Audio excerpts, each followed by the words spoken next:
Fala galera, aqui foi o professor Daniel e Mundo da Física para você. Vamos gravar aqui um exercício que a gente vai estar falando sobre MCU e lançamentos. Então vamos à aula e toca aí a vinheta.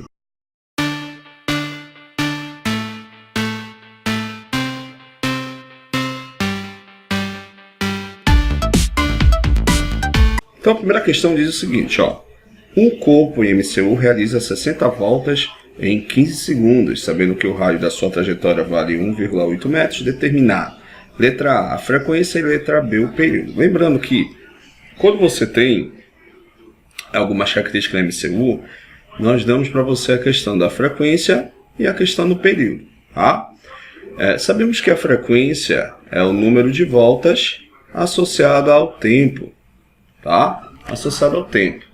E repara que nesse caso ele concedeu para a gente o número de voltas. Tá? Nesse caso foi 60, isso em 15 segundos. Então se a gente fazer a nossa substituição e a gente acha logo direto a nossa frequência. Então vai ficar assim, frequência vai ser o número de voltas, que é 60. Isso aqui dividido por 15. Tá? Lembrando que a unidade de frequência é dada em hertz. Tá? Então fazendo essa divisão 60 dividido por 15, isso vai ser igual a 4. Unidade de frequência, unidade a gente coloca em hertz. Tá? Vamos para a letra B. Sabemos que a letra B ele pede para a gente o período. Tá? Lembrando que o período é o inverso da frequência. Assim como eu acho a frequência, eu posso achar o período ou vice-versa. Então o período é a repetição que ocorre justamente da trajetória circular, certo? É o tempo que a gente vai descrever para ele completar um ciclo, né? Então vai ficar aqui 1 dividido pela frequência, nesse caso que a gente achou na questão anterior, que é 4, tá? Então a nossa frequência, então o nosso período vai ser 1 dividido por 4, isso aqui é 1/4, tá? Que isso equivale a 0,25 segundos, tá? Questão 2. Levando em consideração a questão anterior, encontre a velocidade angular e a velocidade tangencial. Vamos considerar π igual a 3, lembrando que na questão anterior nós temos a frequência que é 4 Hz. Ele quer saber a velocidade angular que ocorre, né? Certo? Na nossa trajetória circular. Ele quer a velocidade tangencial naquela direção e sentido da trajetória circular. Lembrando que o raio aqui, de acordo com a trajetória, equivale a 1,8 metros. Beleza? Então vamos aqui achar a nossa velocidade angular. Lembrando que velocidade angular ela é dada pela relação, a gente vai utilizar 2πf.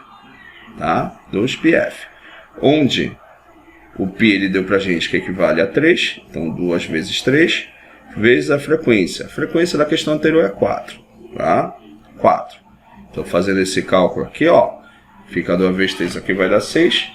6 dividido 6 vezes 4, isso vai dar 24 radianos por segundo, ou seja, o rádio está associado justamente ao ângulo que ele justamente vai relacionar com o meu deslocamento na trajetória circular, beleza?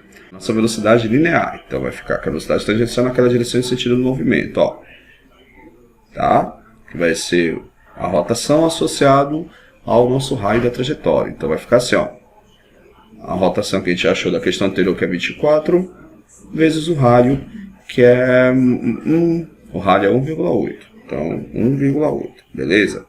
Vamos fazer esse cálculo aqui. Então vai ficar 24, tirando a vírgula aqui do 1,8, então isso aqui vai ficar 18, tá? 18. Então multiplicando aqui, 4 vezes 8, isso aqui vai dar 32 com 3, tá?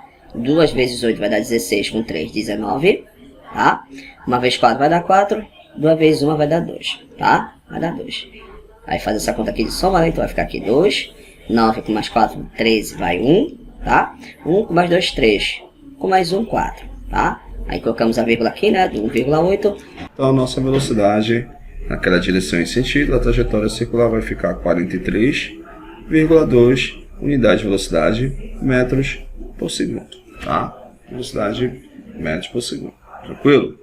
E coloca assim, numa prova de atletismo, um atleta de 70 kg consegue saltar por cima de uma barra colocada paralelamente ao solo, a 3,2 metros de altura. Para conseguir esse feito, é preciso que, no momento em que deixa o solo, a componente vertical da velocidade do atleta, em metros por segundo, tem o módulo de... Aí pede pra gente adotar a gravidade, tá? Ela vai precisar justamente de uma velocidade, de arranque. Essa velocidade de arranque a gente vai chamar isso de estilo de lançamento, tá? Lembrando que a altura que ela percorreu foi uma altura que ela vai se deslocar, né, na direção vertical é de 3,2 metros, tá? 3,2 metros. E nesse caso é para que ele dê uma massa para a gente. No caso do lançamento vertical, a gente desconsidera a massa do corpo, tá? Então a gente vai colocar aqui a equação de Torricelli, tá? Equação de Torricelli, nesse caso aqui, quando o corpo está subindo. Nesse caso, como esse corpo está subindo, a gravidade acaba, na verdade, atrapalhando o seu movimento. Então a gente vai adotar a direção. Nesse caso, a gente vai adotar a gravidade com sinal negativo na equação de Torricelli. Então vai ficar menos 2GH, tá? Então, fazendo a nossa substituição, jogando esse negativo, todos esses termos a gente vai jogar para o outro lado da igualdade, então vai ficar V inicial ao quadrado, que é essa velocidade que a gente quer encontrar, igual a 2GH. Então, nós temos a gravidade, temos a altura, agora é só fazer a substituição, tá? Então vai ficar aqui, ó, velocidade de subida ao quadrado vai ser igual a 2 vezes a gravidade, que nesse caso é 10, vezes a altura, que é 3,2, tá? 3,2, beleza? Então, velocidade aqui ao quadrado vai ser igual. Se você multiplicar 10 vezes 3,2 vai dar 32. 32 vezes 2 vai dar 64, tá? Então se você está aí a raiz do outro lado dessa velocidade, então vai ficar raiz de 64. Raiz de 64, isso vai ser igual a 8 metros por segundo. Quarta questão. Dois pontos A e B situam-se respectivamente a 15 centímetros e 30 centímetros eixo de rotação da roda de um automóvel em um movimento uniforme. É possível afirmar que então é uma questão teórica, né? Imagine que você tem aqui a roda de um carro. Vou desenhar aqui mais ou menos. Entender a questão. Aí aqui estamos a questão do centro da roda. Aí ele falou pra gente que um encontra-se a 15 metros, a 15 centímetros, tá? E o outro encontra-se a 30 centímetros. 30 centímetros, tá? Mais ou menos a ideia. Aí começa a perguntar pra gente algumas situações teóricas que está associado à parte de eixo, tá? Lembrando que eixo nós teremos algumas características que são fundamentais, ou seja, a rotação, a gente vai chamar isso aqui de 1, e vamos chamar isso aqui de 2. Sabemos que a rotação serão iguais, assim como também o período também serão iguais, tá? E também a frequência serão iguais também, tá? A única coisa que vai mudar é a questão da velocidade, né? Tá? A velocidade, aquele que tiver maior raio, tá? Então nesse caso aqui, maior raio a gente chamou de 2. Então 2, aquele que tiver maior raio vai ter maior velocidade, então nesse caso ele vai precisar de mais espaço para percorrer, tá? Então é por isso que ele vai ter maior velocidade, assim como também aquele que tiver maior raio vai ter maior aceleração centrípeta, tá? Então tá aí a nossa condição da nossa definição quando você tem um sistema de eixo, tá? São as definições fundamentais. Então, a alternativa correta é a letra D, tá? Considere a figura que representa as rodas de transmissão, tá? A e B de uma bicicleta em movimento, ligadas pela correia metálica. Então, nós temos aqui o sistema de correias, tá? Aquele que tiver menor raio, gira mais rápido, tá?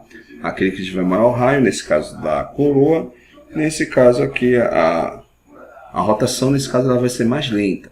Então, se a gente considerar aqui, ó, o A e o B, então, ou seja, aquele que tiver menor raio, gira mais rápido, ou seja, a rotação é maior.